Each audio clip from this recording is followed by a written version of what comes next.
Again. All right. Hallelujah. Legislators, I call this regular meeting of the Westchester County Board of Legislators to order. Today is Monday, January 7th. If we could all please rise.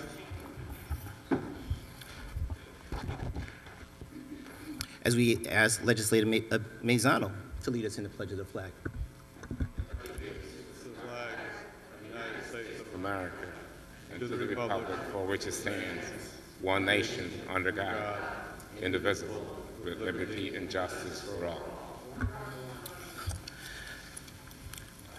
We are going to conduct this entire meeting, and we usually save this for the motions, resolutions, and call of the districts, to a former chairman of the board, as well as the county executive for Westchester County, and that's Andrew O'Rourke, and certainly in memorial resolutions, I'm sure members will speak about it later.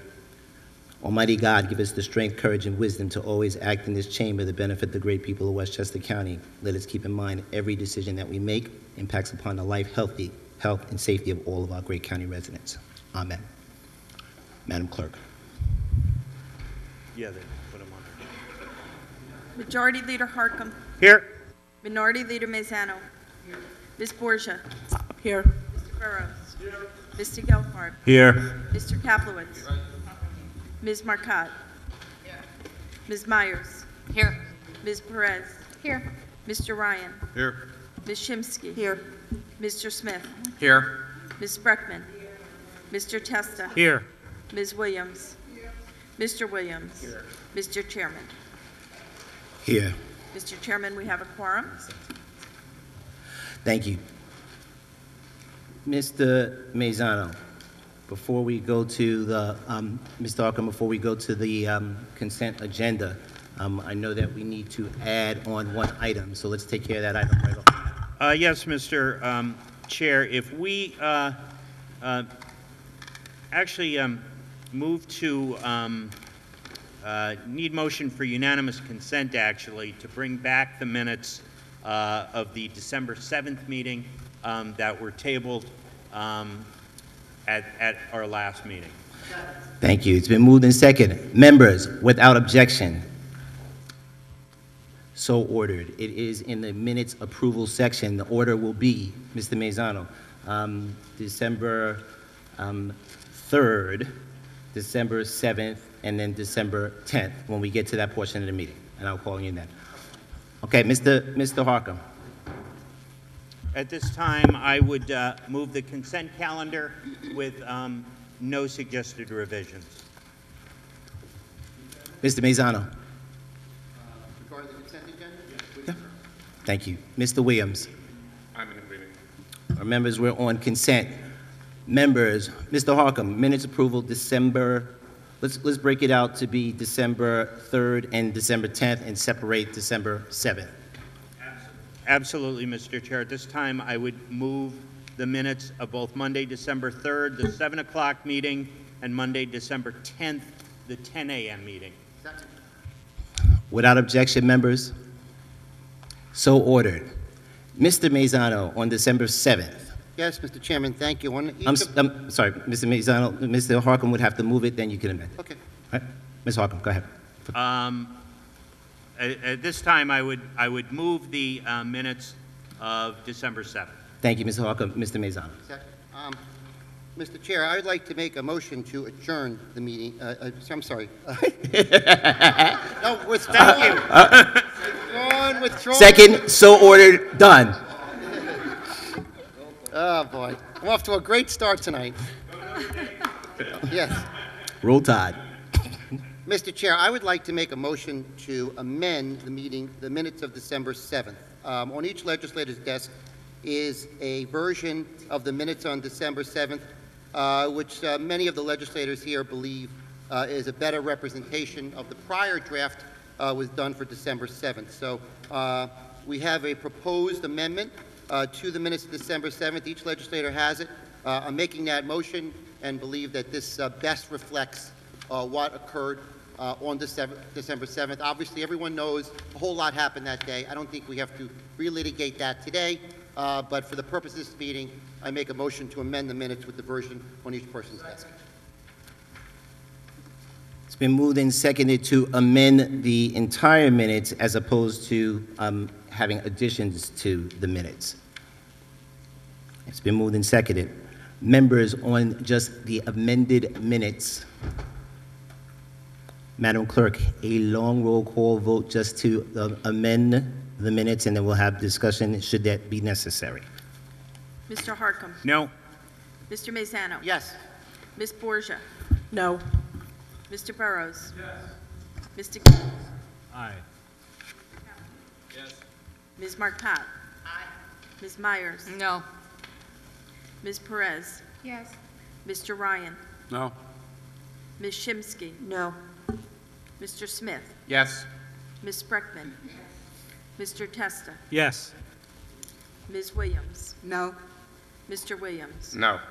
Mr. Chairman. No. The vote to amend the minutes is approved 9-8. Now, on the question of the amended minutes that are before us now, members on this item, Mr. Ryan. Thank you, Mr. Chairman. We just went through a process basically of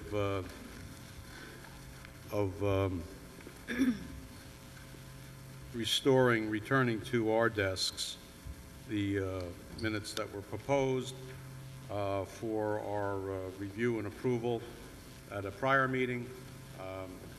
We have just heard the minority leader tell us that the version that they have brought forward this evening,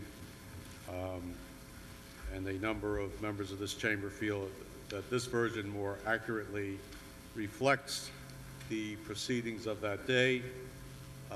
Having had an opportunity to review those minutes, Mr. Chairman, very simply in response to the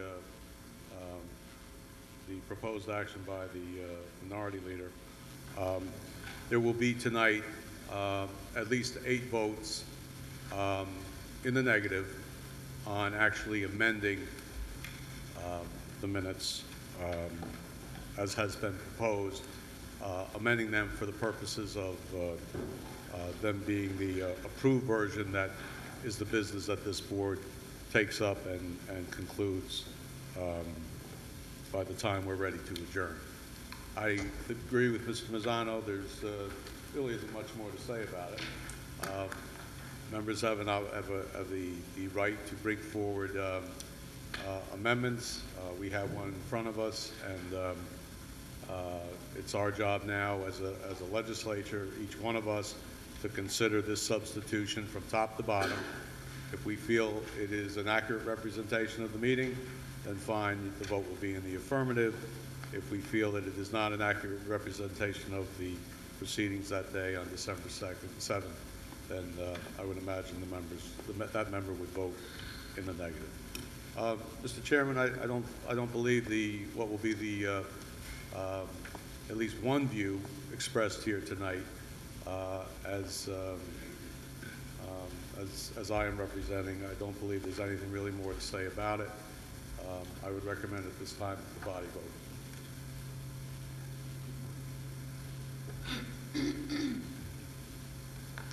Thank you, Mr. Ryan. Mr. Mazzano?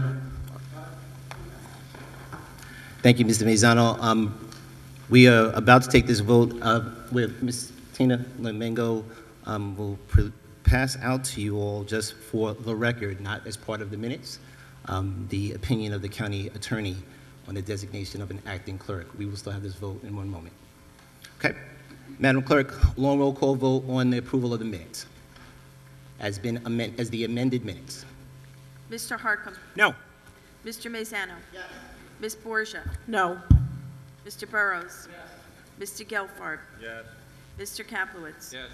Ms. Marcotte. Aye. Ms. Myers. No. Ms. Perez. Yes. Mr. Ryan. No. Ms. Shimsky. No. Mr. Smith. Yes. Ms. Spreckman. Mr. Testa. Yes. Ms. Williams. No. Mr. Williams. No. Mr. Chairman. No. Approved 9-8. Thank you, Madam Clerk. Mr. Harkam. Madam Clerk, on the next order of business, public comment. Each speaker shall be limited to 3 minutes. I'll call the names of the speakers and ask that you please come down the aisle to my left. Regina Riley and Ed Riley.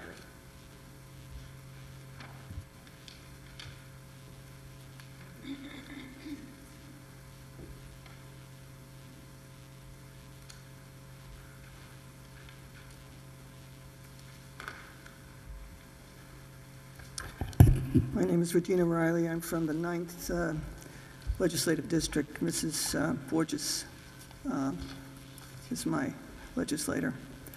A blessed new year to you all, and since we are still near the Christmas time, to those who observe this holy season, a Merry Christmas.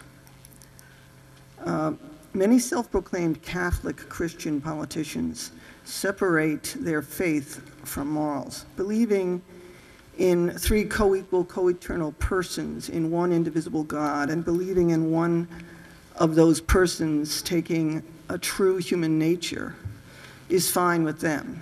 But following the morals of that faith by protecting the human nature of every preborn child as the person he or she is from conception, that they cannot do. The divine person, the Son, growing from one cell for 4 months, was protected by Mary at risk of her being stoned to death, and protected by his foster father. Passing laws that would glorify aborting Christ as a right to privacy has increasingly broadened and kills now over 1 million babies yearly in the U.S. are a cause for rejoicing for Biden, Pelosi, and some self-identified Catholic Christians in this assembly. They think that automatic excommunication is not real and that their legalized murder of innocents needs to propagate and be offered on the gore-filled altar of abortion choice. These tiny persons have no trial, no jury, no judge. Now all the Americans are forced to bathe in this innocent blood by being taxed to pay for embryonic persons' executions through Obamacare. An erstwhile Catholic named A. Stewart Cousins, on the day after this New Year's, the feast of the circumcision of Jesus and the motherhood of Mary, this sad state senator brought forth the Antichrist bill in the state legislature, and with the great approval of another so-called Catholic named A. Cuomo. Is that why you hate Astorino so much? Because his faith and action in this particular thing regards is not at odds regarding the embryonic child. If you'll bear with my quote, whoever causes one of these little ones, in Latin, fetus, to stumble, it is better that he or she have a millstone tied around his neck and be cast into the sea. Ed Riley.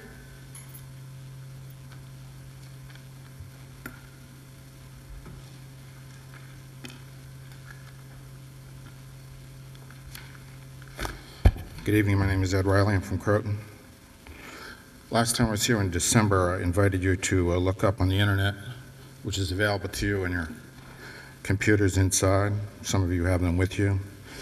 The death of Tanya Reeves, a 24-year-old young woman, beautiful young woman, who died after having a second trimester abortion along with her child. Maybe they were twins, at Planned Parenthood facility in Chicago. Deaths like this are usually the result of major errors on the part of the abortionist, plus delay in calling emergency services, as was the case here. Also invited to look up D&E abortion. Stewart Cousins, who's now the majority leader, or whatever she's called, majority caucus leader, whatever it is, once presented her with a picture of a child after a DNA abortion.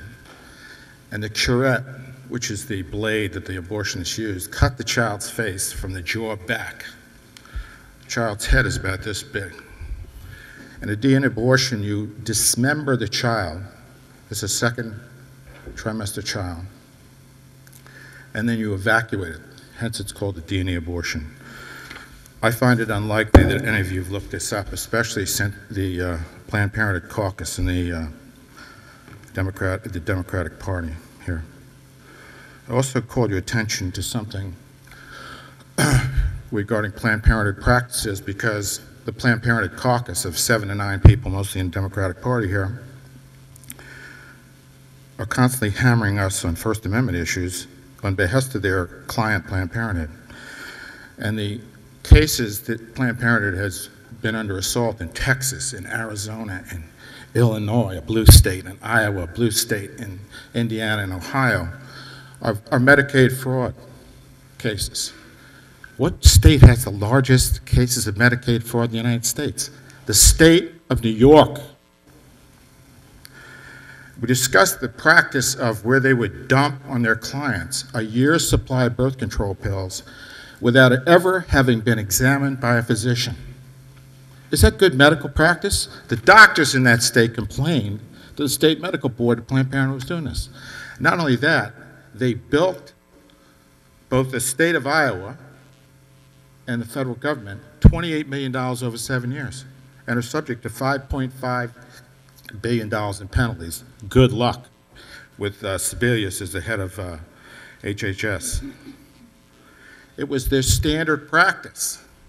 Now we know in this state, in this county, where Planned Parenthood was in bed with this county for 25 years, they issued high dosage contraceptives, they issued killer IUDs, they issued injectable contraceptives which were so dangerous they were withdrawn from the market, and they misapplied RU46, especially in black and Hispanic clinics, to the detriment and death of women throughout the country, and 1,000 major accidents which were reported to the FDA. By the way, when you get 1,000 complaints, you usually multiply that 40. That's usually the rule you use. Mr. Relly, can you wrap? So we're asking once again, I believe this is the 33rd time, we want an investigation of the way Planned Parenthood has conducted business in this county for the last 40 years. Mr. Chairman, I have no other cards. Thank you, Madam Clerk. Mr. Harcum. Thank you, Mr. Chair. At this time, I would move to suspend the regular order of business for the purpose of conducting one public hearing. Thank you, Mr. Harcum. Madam Clerk. From the Committees on Budget and Appropriations and Government Operations, a public hearing on a proposed agreement between the County of Westchester and the State University of New York, acting through Purchase College, pursuant to which the college shall be permitted to discharge sanitary wastewater into the Blind Brook Sanitary Sewer District for a period of 3 years. Notice of tonight's hearing was published in the Journal News. I have proof of publication, which is available for inspection in my office. Mr. Chairman, I have no cards. Thank you, Madam Clerk. Mr. Harcum. Thank you, Mr. Chair. I would move to close the public hearing and return to our regular order. Awesome. Madam Clerk. Under Standing Committees, item 5031 from the Committees on Budget Appropriations and Government Operations is an environmental resolution finding there will be no significant impact on the environment from capital project RLAS1, Lasden Infrastructure and Site Work. Ms. Myers. Yes, thank you.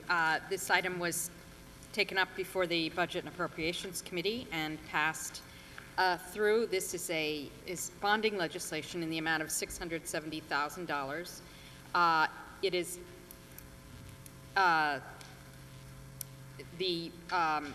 this is an existing appropriation and request to bond.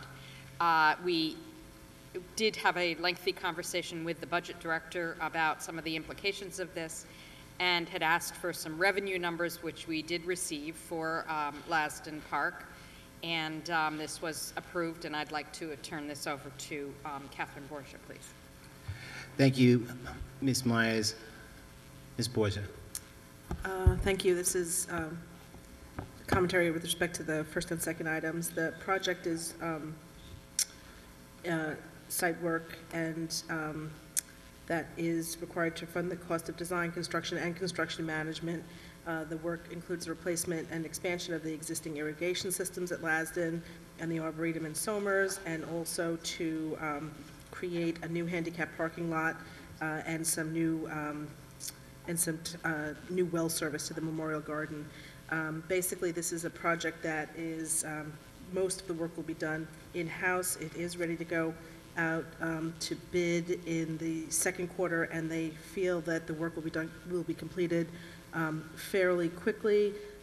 Part of the reason why the Parks Department was anxious to do this is that there is quite a lot of use by older and more frail people at the Memorial Gardens, and we want to make sure that, especially the disabled vets, have access to this park. The Government Operations Committee did review this pretty extensively, and we do feel that this is a worthwhile project, so we approved it out for that reason.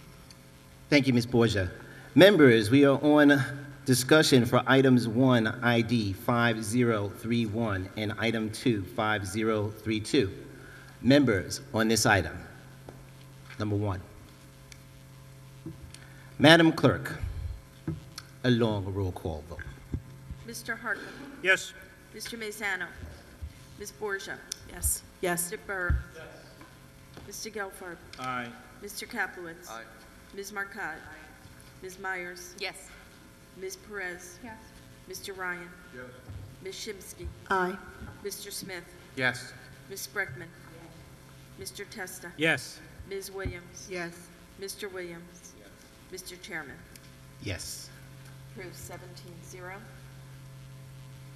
Item 5032 from the Committees on Budget and Appropriations and Government Operations, a bond act authorizing the issuance of up to $670,000 in bonds of the county to finance capital project RLAS-1, Lasden Infrastructure and Site Work. Ms. Myers. Yes, as previously discussed, so moved. Thank you, Ms. Myers. Unless there's objection, members will take the prior long roll call vote for the approval of the item. So ordered. Approved 17-0. Item 5409 from the Committees on Budget and Appropriations and Government Operations, an act to authorize the County of Westchester to enter into a 3-year permit agreement with the State University of New York, acting through Purchase College, pursuant to which the college shall be permitted to discharge sanitary wastewater into the Blind Brook Sanitary Sewer District System. Ms. Myers. Yes, again, this was an item that came before Budget and Appropriations. It's the renewal of a license allowing the college to discharge sanitary wastewater into the Blind Brook Sanitary Sewer District. We heard testimony from the Commissioner of the Department of Environmental Facilities that there was definitely room for this within that sewer district, and voted to pass this to the floor. I will turn this over to Legislator Borgia. Thank you. Thank you, Ms. Myers. Ms. Borgia. Thank you, Mr. Chairman. As Legislator Myers suggested, we did have an opportunity to review this with the Department of Environmental Facilities. We discovered that it takes up a negligible amount of the capacity, and that this has been an arrangement that's been working well since 1973. The terms of this particular agreement go back to March 16th of 2011 through March 15th of 2014, and the cost is determined very specifically on the use by the college. So Government Operations also felt this was a worthwhile thing for us to renew, so we approved it out of our committee. Thank you. Thank you, Ms. Borgia. Members on this item. Unless there's objections, members, we'll take the prior long roll call vote for the approval of the item. So ordered. Approved 17-0. Item 5509 from the Committee on Budget and Appropriations is an act authorizing the designation and retention of private counsel pursuant to the laws of Westchester County, Section 297.31, relating to the lawsuit entitled New Breed, Inc., etc. versus G. Fiore Supreme Court. Ms. Myers.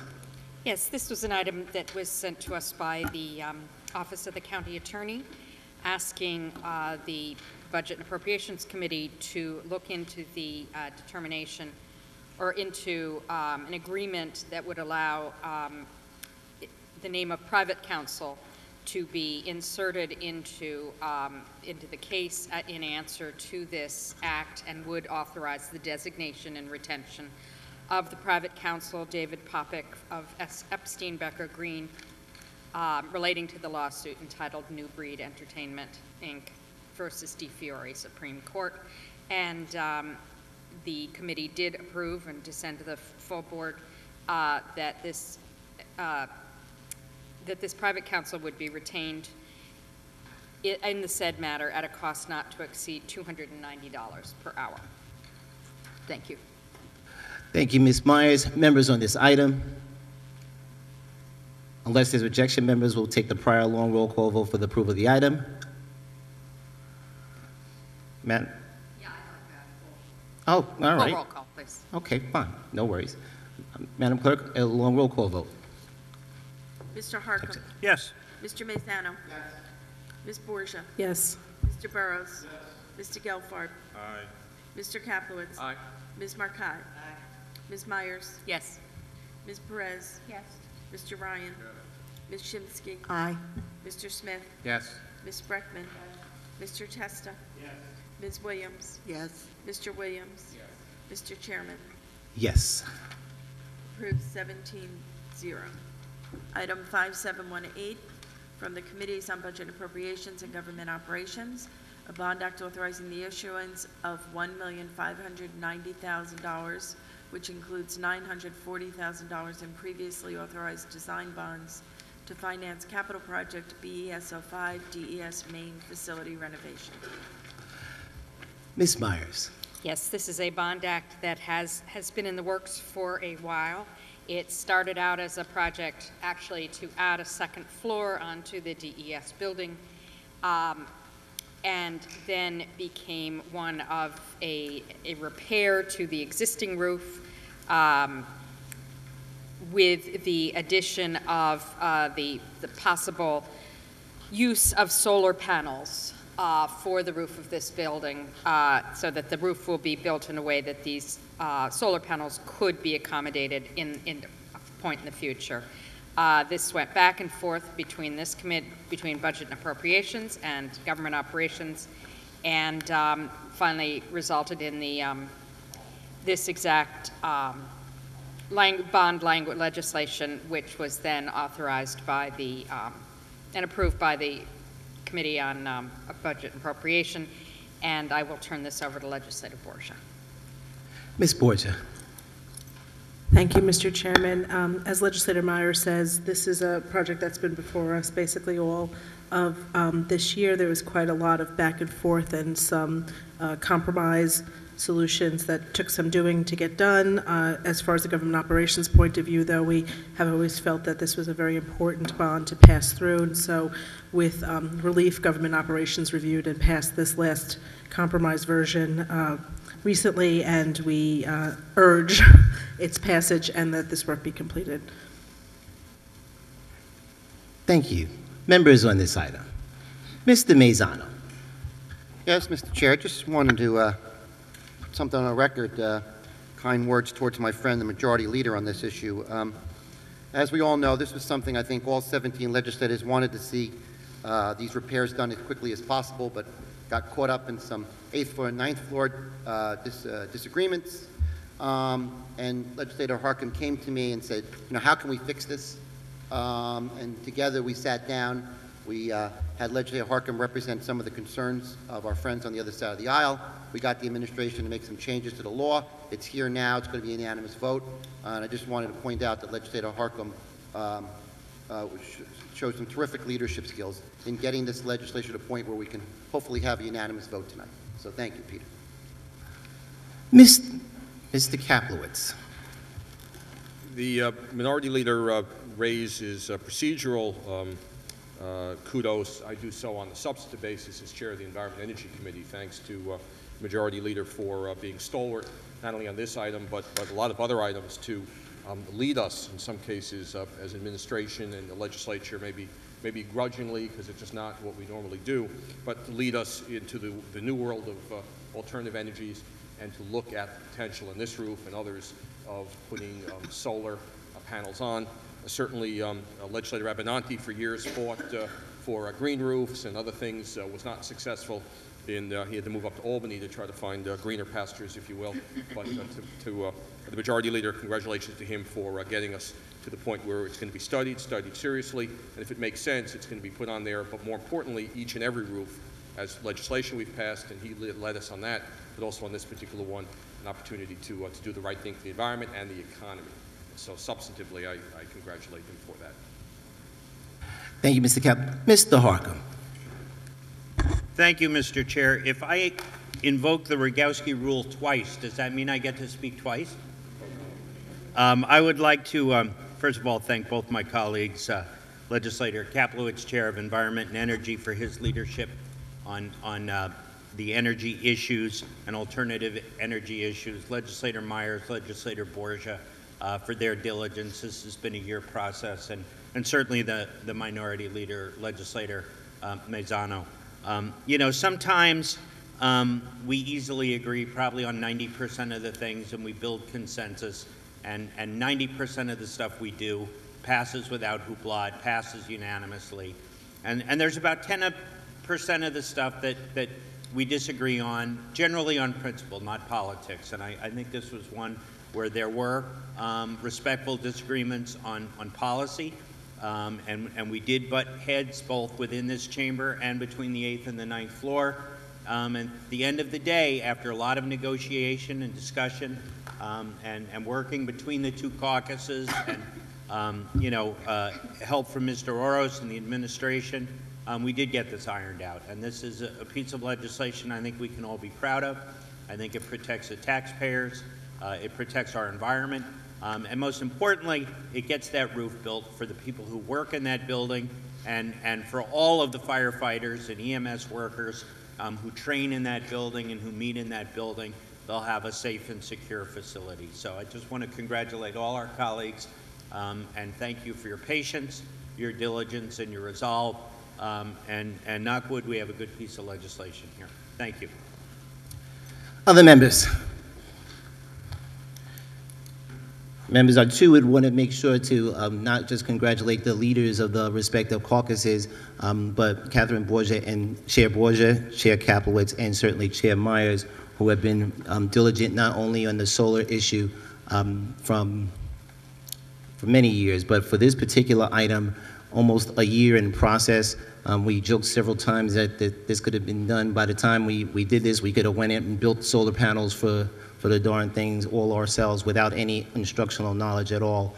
But the diligence of work to make sure that the financing that could be secured from NYPA, which came in several times to us and told us that they had financing in place for the county at one period of time and available, so that there would be no additional cost to the taxpayers for us to be in the leadership role of showing alternative energy sources to try to make sure that we can have our businesses be as green as possible. Unless there's objection, members, we'll take the prior long roll call vote for the approval of the item. So ordered. Approved 17-0. Item 5026 from the Committees on Budget and Appropriations and Government Operations, a bond act authorizing the issuance of bonds in the amount of $325,000 to finance capital project RGIP 7, General Infrastructure Active Recreation. Ms. Myers. Yes, this is a this is bonding that has been through the Committee on Budget and Appropriations, bonding for the design of the in-house design of renovations to the picnic areas and active recreation areas at Ridge Road Park in Hartsdale that includes renovations to the picnic areas, resurfacing of park roads, installation of storage bins, rebuilding of stone walls, reestablishment of lawns and field areas, and drainage work, new pathways, landscaping, and site work. And this was approved by the Committee on Budget and Appropriations, and I'd like to turn this over to Legislator Borgia. Ms. Borgia. Thank you, Mr. Chairman. As Legislator Myers said, this is work that is to be completed in-house. Part of the reason that we push forward the timing on this, as this is work that is easily done by the park staff, department staff during the winter months, so that will be ready for the new park season. I believe that Legislator Myers talked through most of the work that is included. It's not building anything new, but it's basically restoring and repairing and refreshing all of the existing areas, and government operations had a chance to ask a lot of minute questions about what work would be done, and we did feel that this merited passage in this body, so we approve of this measure. Thank you, Ms. Borgia. Members on this item. Mr. Testa. Just a quick question, Mr. Chairman. Is this just for design, or is this for design and the work to be done as well? Thank you, Mr. Testa. Ms. Myers. Yes, this is just for the design, the in-house design of this. It's the design, and certainly it's for design. Ms. Shimsky. Oh, I'm sorry, Mr. Testa, did you? So that means we will have another bond for the work to be done? We have to vote on this again? When the design work is completed, I believe that the threshold is that when the committee is reviewing it, is that if the work on design is projected by the administration to take more than a year, then it is separated. If not, then it all goes together. Because the bonding for state financing purposes from New York State municipal finance law does not allow us to go to market twice within a year of a bond authorization, even if we don't go to bond till November. So just for that clarification. Mr. Chairman? Yes. Ms. Borgia.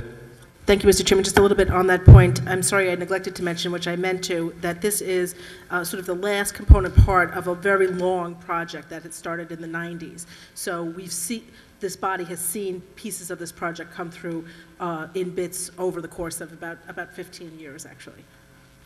Certainly, members, feel free to go to the capital project financing sheet, which will show the various places and times that bonding has been authorized for this project. Ms. Shimsky. Thank you, Mr. Chairman. For those of you who are familiar with it, this park is well loved in both senses of the term. It's used a great deal by local residents and for more regional and countywide events. And at the same time, it certainly shows the wear of being so well loved. And I'm glad that we're continuing the process, which will give it badly needed repairs, facelifting, and improvements. Thank you. Mr. Chairman. Thank you, Mr. Gelfarb. Good evening, Mr. Chairman. Can I just get a clarification on why we're bonding work that's being done by our own skilled in-house design personnel? Mr. Gelfarb, just for clarification, the way that just overall, we bond for projects, and then the department actually charges back to the bond. So that's how we're able to pay for the engineers that do the project. So then, and this is an important question because many people ask that question when we're doing the budget. So certainly the bond acts that we authorize, they are charged back against that, and we're allowed to pay for those individuals that way. So that's why it gets bonded. So in other words, do they keep timesheets or something that says how much of their work is bonded versus how much is done on their regular? They actually have a very intensive. They actually have a very intensive tracking tool that they use. That they measure the projects. Where when members ask for that information, we do not usually see that level of detail, but the department actually keeps track and charges against the various projects, most of all because they usually have federal financing or state alternative financing associated with it that we have to justify. So those projects, I don't remember what the exact tool is called. Our consultant, came in and told us exactly what that tool name is. Mr. Gelfarb will get that for all the members and have that disseminated, but there is a tool that the Planning and Public Works Department uses to charge back that we can get that information for all legislators. It's a good question. Mr. Ryan. Yeah, Mr. Chairman, it's a very interesting discussion. It's a very good point made by a question asked by the legislator. That's exactly right. In fact, that was one of the reasons why I think we collectively reacted in the way that we did to the suggestion that, I guess it was 8 people that were involved with the critical capital projects process would be part of the proposed layoff. Not only does the bond issue cover the work of those various disciplines that are used on the projects, but it also keeps them in place to handle a tremendous amount of in-house work that without them there has to go to the remaining personnel of the department, or more likely has to go out to consultants. Actually, and not for this evening, but it would be worthwhile for our committee system to take a look at the math involved. But let me just share this with you. That particular piece of the proposal to modify the Public Works Department didn't result in a savings for 2013. When you actually work out the math, it's more like a $500,000 additional cost to the department. And so I think it'd be worth the while of everybody on the board to take a look at that mathematics and understand how that department is financed and why it makes such good sense to keep a staff of these professionals in the various disciplines here working for us on the bond issues, because of the additional work that we get for free out of them on in-house county projects. Thank you, Mr. Ryan. Other members? Unless there's objection, members, we will take the prior long roll call vote for the approval of the item. So ordered. Approved 17-0. Item 5737 from the Committee on Rules. Resolved that effective immediately, the following newspapers which are published within Westchester County shall be the official newspapers for the publication of all local laws, notices, and other matters required by law to be published. Mr. Harcum. Thank you, Mr. Chair. We frequently speak about working within the confines of state law, and state law mandates that we, back when that law was passed, the way to communicate with folks was through newspaper. So until the law is changed as to how we officially communicate with people, we are still relegated to newspaper. I was just discussing with Legislator Ryan, Chair of the Legislation Committee, as we work on our legislative package. Perhaps once again we resubmit to be allowed to do this via web and with other technologies, but based on the law as it stands, we're stuck with newspapers. This is a pro forma.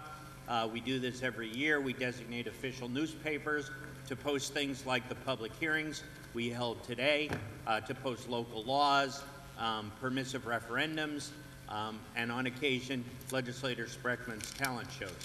So this has been approved by the Rules Committee unanimously, and I urge that this body pass it as well. Thank you, Mr. Harcum. Members on this item? Unless there's objection, members, we'll take the prior long roll call vote for the approval of the item. So ordered. Approved 17-0. Motions, resolutions, call of the districts. Mr. Mazzano, I'm going to call on you. I know that it's out of order, and certainly you have an opportunity later on, especially given County Executive O'Rourke's passing. I would have you lead that particular discussion. Thank you, Mr. Mazzano.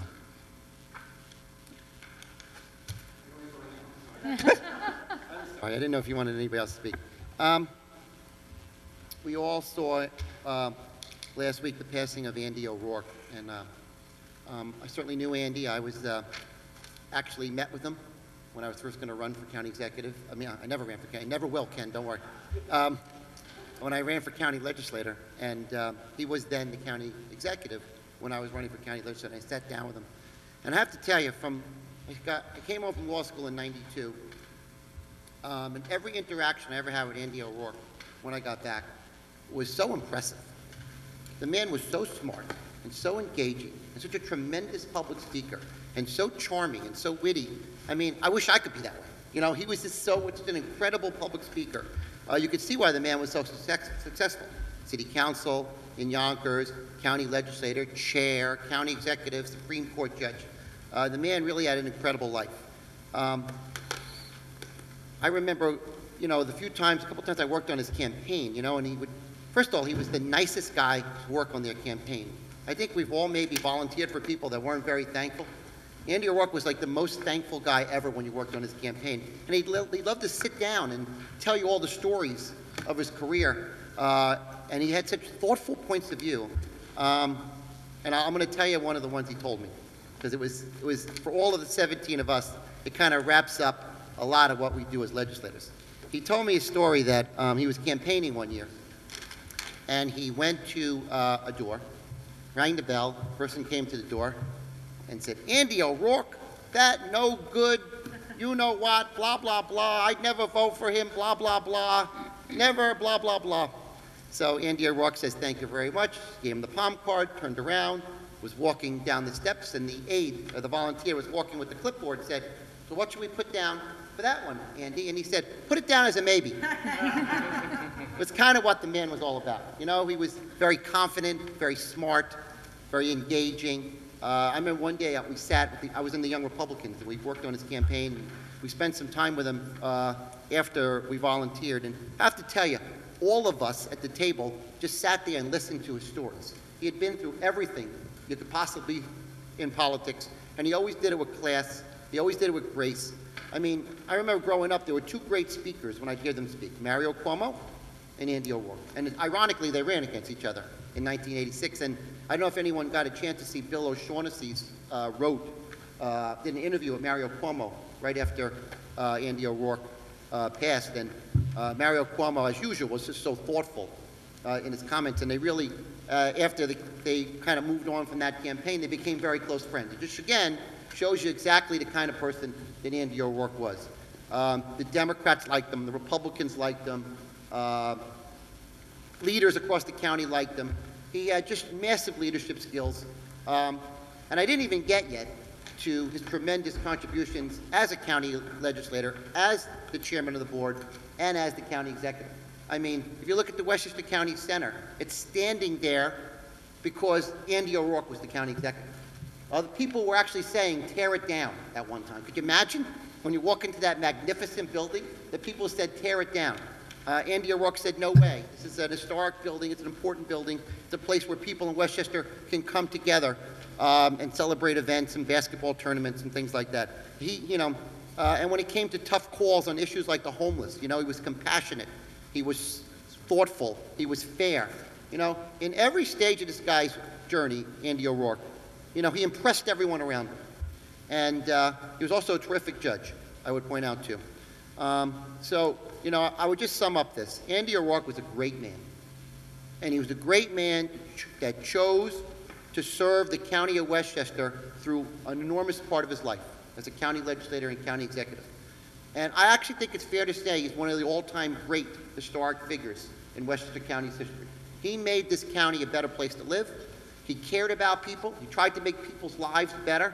He worked in a bipartisan way. He did all the things, when you look at these polls that are out, he did all that stuff. He compromised. He worked across the aisle. He was a leader. He would be friendly with someone who he just disagreed with later on in the day. He would have a debate with someone, and they'd argue, and then he'd go out for a drink with them. That's what Andy O'Rourke was about. It shows why he goes down in history as one of the all-time greats in Westchester. I have to tell you, he was one of the most impressive people in public life I ever met. What more can I say than that? He was that impressive of a man and a great county executive. I'm sure he's up in heaven now, and I'm sure he's on a cloud telling some terrific stories to whoever he meets up there in heaven, because that's exactly the way Andy was. You loved being around him. He was that kind of guy. Thank you. Mr. Burrows. Not much more for me to add to what Jim just stated, except I might have known Andy O'Rourke in a different capacity. See, I knew Andy O'Rourke as a young boy when my father and Andy O'Rourke were colleagues running for political office. In fact, Andy used to always say that I followed Gordon Burrows, my father, from when he served on the Yonkers City Council. When my father left for the County Board of Supervisors, Andy O'Rourke filled his seat. And then after my father left from the County Board of Supervisors, which is now, as we know, the County Board, my father went to the State Assembly and Andy took his seat there. Needless to say, my father ran for county executive, did not do it quite as well as Andy did, but my father went on to the Supreme Court, and there was Andy O'Rourke also. And I know when my father passed away and Andy O'Rourke was a county executive, he came to the memorial service on behalf of my father and said some beautiful words, regaled in some stories, and that was the beauty of Andy O'Rourke. People don't recognize, not only was he bright, I think he served our country also in the Navy, I believe, as an officer, and he also was a writer. So besides being an elected official, besides being a Supreme Court judge, and I did have the opportunity to appear before him, I believe, in Putnam County, and he used that astute ability to really try to bring parties together. So he was a unique person, somebody that, as Jim said, was impressive, but he knew how to work with people. And maybe sometimes we lose that ability ourselves, and maybe we should learn. You know, they used to be able to go out for a cocktail afterwards, and after you beat each other up, you go out there and you speak over something, you have a couple of chicken wings, and everything that we think is so difficult on this board isn't really that hard. And as long as we can find a common thread, which we all have, we all want to do better for our Westchester County. That's what Andy O'Rourke really did. And I think he'll be missed, obviously. He was a family man. I believe he had 6 children. He lived in the Crestwood section of Yonkers, subsequently moved out of Yonkers, but stayed in Westchester County for the longest time. But a tremendous man, an intellectual, somebody who knew how to combine intelligence and humor, somebody who knew how to do politics, and still did what he wanted to do. And the things that he did in Westchester County will always be remembered, and I think we should try to emulate ourselves after Andy O'Rourke. Thank you, Mr. Burrows. Other members? Ms. Spreckman. I would just like to say that when I became a county legislator, Andy O'Rourke was the county exec. And I'm not going to repeat what they said, but he did work both sides of the aisle. He did compromise. He was somebody that I admired. I would call him middle-of-the-road Republican, and it was a pleasure. And when we went to the Putnam right away, you and I noticed that he was very sick then and didn't notice people, and I felt very, very bad about it. And I just want to say, anybody who knew him had to like him. He's a great person. Thank you. Thank you, Ms. Breckman. Ms. Marcotte. Thank you, Mr. Chairman. Sorry, unfortunately, I can't say any kind words, but that was a nice tribute by my colleagues. I never had the opportunity to meet Mr. O'Rourke. But, Mr. Chairman, I would like to add 2 names, if possible, to the resolutions, the first of which is a Melissa Wrench, and I will give you the spelling afterwards. The second is former Tuckahoe Police Chief Gerard Mignon, and he passed away just about a few days ago after losing a long battle with cancer. And I think some of my colleagues may have known him. He served the village of Tuckahoe with great dignity and respect and honor. He was a pioneer in domestic violence, working for years in the field, hand in hand with the DA's office. He will be sorely missed. If any of the legislators would like to join with me, that would be a nice... All legislators that would be... Thank you. That would be terrific. So thank you. Just wanted to put that on the record. Thank you, Ms. Marcotte. Before we go away from the County Executive, Andy O'Rourke, is there anyone else that wants to comment on that? Mr. Ryan. Yeah, let me just share something briefly, and let me begin by saying that I was saddened to hear that Andy had died. I guess it was sometime around last Thursday. I didn't, when I began my career in elected office, I didn't know Andy all that well. I was a newly elected member of the State Assembly, and Andy was very early on in his service to the county as county executive. And I guess I could put it this way. I don't know whether we liked each other all that much. And I'll tell you why. I think that, and he had some really sharp words for me at times. I remember once up in the Peekskill Neighborhood Center in front of the former New York First Lady, Matilda Cuomo, he let me have it. And you know, he was just a guy, you know, I really wasn't sure how much I liked this fellow, Andy O'Rourke. But like I said, he let me have it, and the way he probably viewed me was, you know, that kid up in Peekskill, that new Democratic assemblyman that's spending too darn much time trying to get Brown Reed elected county executive. That's probably what was going through Andy's mind.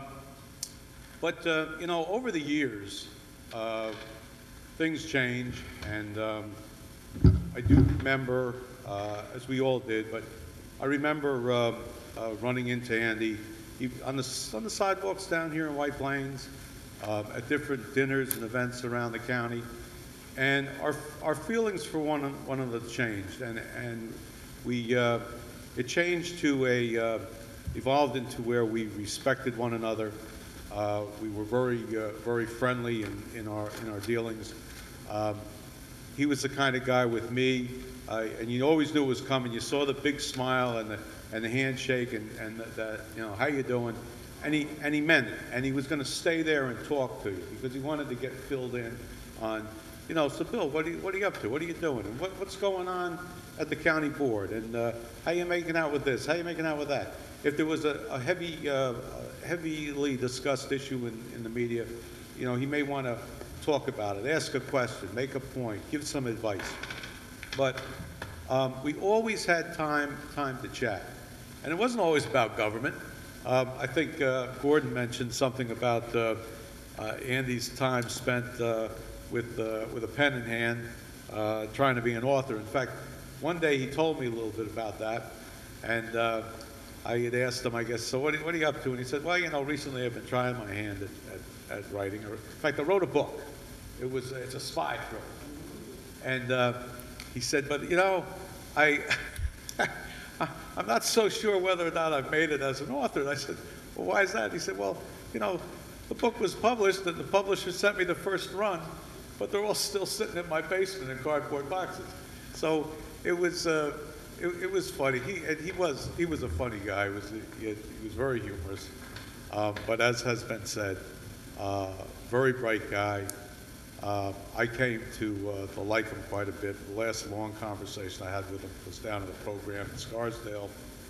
And I just tell you these things because, fortunately, stuff ends on the right note in many cases.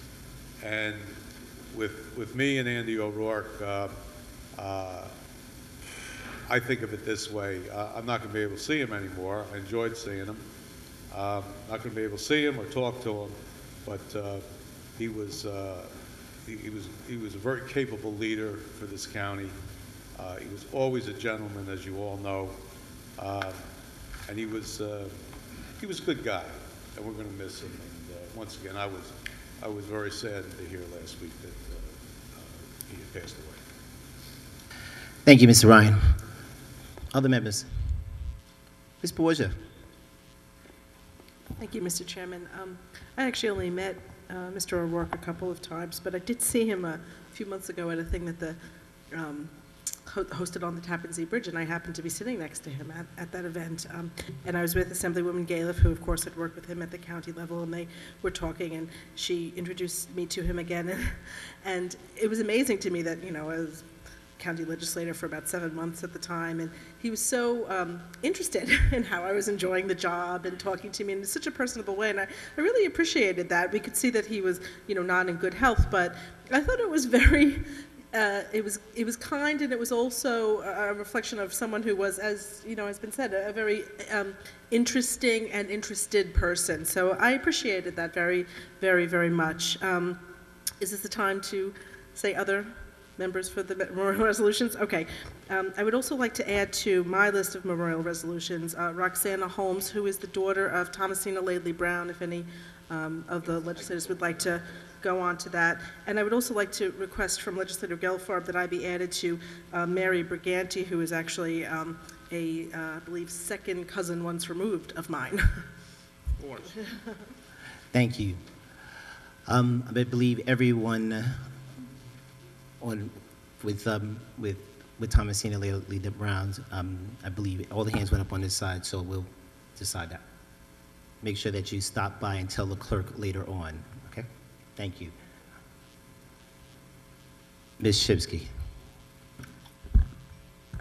Thank you, Mr. Chairman. All deaths, of course, are sad, and it's really hard to part with someone who we've known and respected and liked or loved for so long. But there is something particularly wrenching about having someone go long before their time.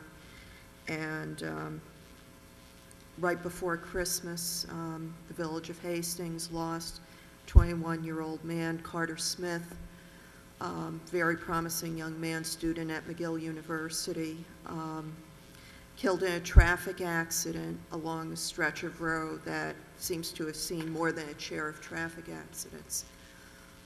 Sometimes it's easy to dismiss such things as driver error or any version of we can't afford to fix it or we don't know how to fix it.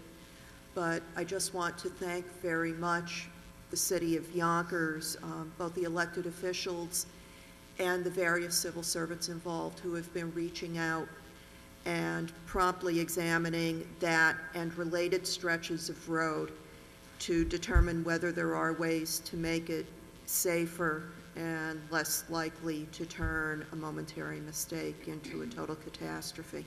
Thank you. Thank you, Ms. Shibsky. I'm certain there's other members that are joining you with that. I would certainly join you in that, especially since that happened in my district. I just want to say one more thing about Andy O'Rourke, because I know that we're trying to be mindful of the time and trying to be able to deal with that. I knew Andy O'Rourke from a different perspective, obviously being on the other side of the aisle, but I had my time with the county executive when we were dealing with various housing issues, and certainly working with him, and he was a visionary as far as trying to figure out ways to make things work for housing. So, I mean, we all certainly will miss him from that perspective, but more importantly, besides being an officer and a gentleman, as those things would go, when you look across the list of all the investments that he made as county executive, as far as infrastructure, whether it was the county center, as far as childcare, or the things that he did as a county executive, the things that he invested in and made sure the people of Westchester were well taken care of. I hope all of us will figure out a way to do that, especially with a building like the county center, and potentially having a building named after a person like County Executive Andy O'Rourke. And certainly that should come up hopefully through our process and working with the administration to find the appropriate place. And certainly the county center sounds like that could be a potential, but I hope all members will all work together to identify a fitting tribute to a person of great stature. One of the things I would say in 2010, in early 2010, with our various dealings with the administration, I would say that you're rolling back Andy's programs, and then I would say that would be Andy O'Rourke. So, Ms. Perez. Thank you, Mr. Chair. Thank you. Well, I only got a chance to meet him once during the ribbon cutting for the Trailway, and I only wish I had a chance to have a relationship with him, because all I got from him when I introduced myself, he said, "Oh, so you're Perez." That's all I got, but he seemed like a nice guy, and you know, everybody seemed to be very fond of him, and I only wish I had a chance to know more about him so I could say something further, but he will be missed, and he sounded like he was a very respected man. And I also like to add two names to the resolutions. That would be Rose Gannon and Rodell Belvin. And I'm going to give Tina the spelling. Thank you. Thank you, Ms. Perez. Mr. Harkin. Thank you, Mr. Chair. Would ask all members if they would join me on the name of Anne Marie Murphy.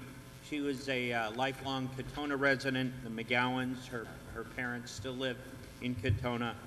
She was a teacher at Sandy Hook Elementary School, who was lost in that tragedy, as so many other innocents were. Absolutely, all legislators. Mr. Williams. Thank you, Mr. Chairman. I'd like to add the name of Diane Beckett Evans to the memorial resolution. Diane Beckett Evans was the work for the Mount Vernon Daycare Center, a very, very generous person with her time in the community who worked with little children and did a lot of volunteer work. She has been a very religious person also, but I think that she's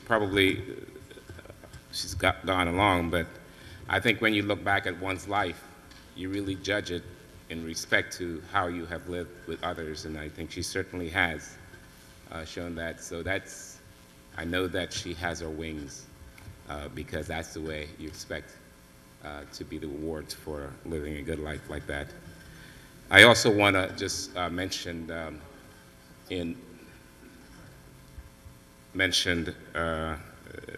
former county executive who passed away. My experience with him has been as a first-term councilman on the city of Mount Vernon City Council. I was serving as president at the time, and he had proposed to purchase Memorial Field.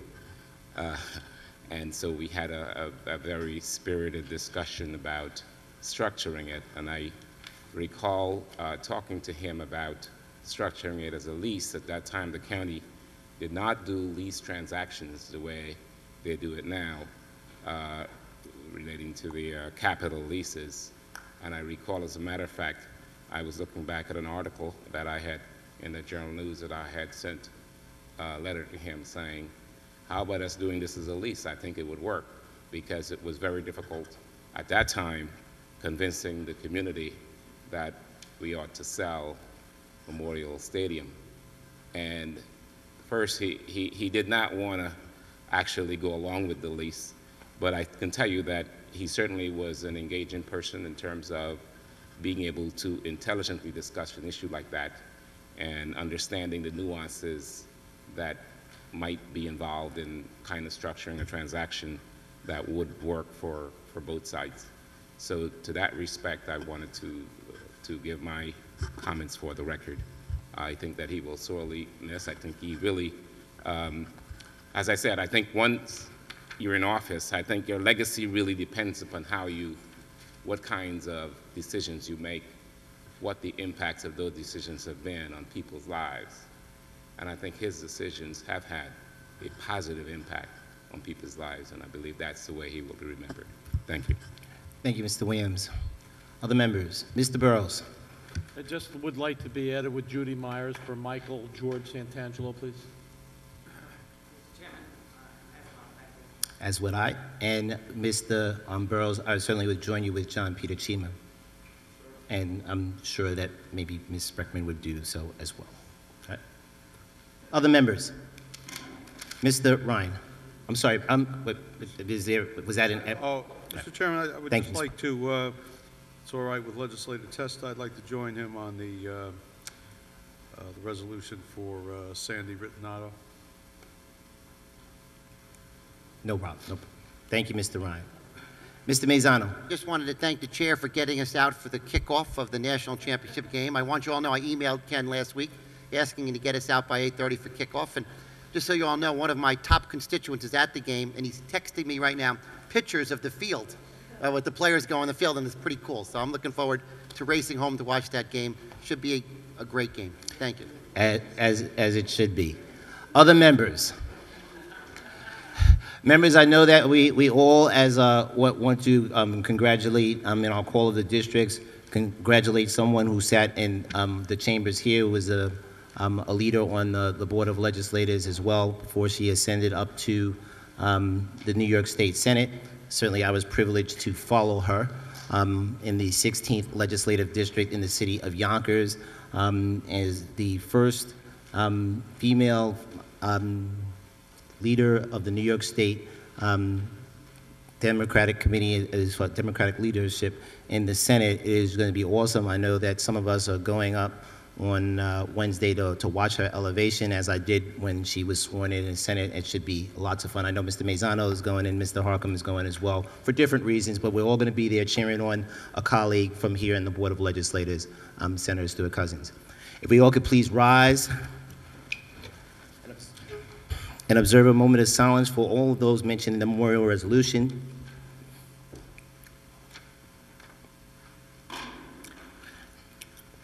Specifically, again, as we started the meeting, opening it tonight and closing it as well, a county legislator, a colleague, a chair of the Board of Legislators, and certainly county executive, among other titles, but certainly for all of those things, as a person that did so many things for the people of Westchester.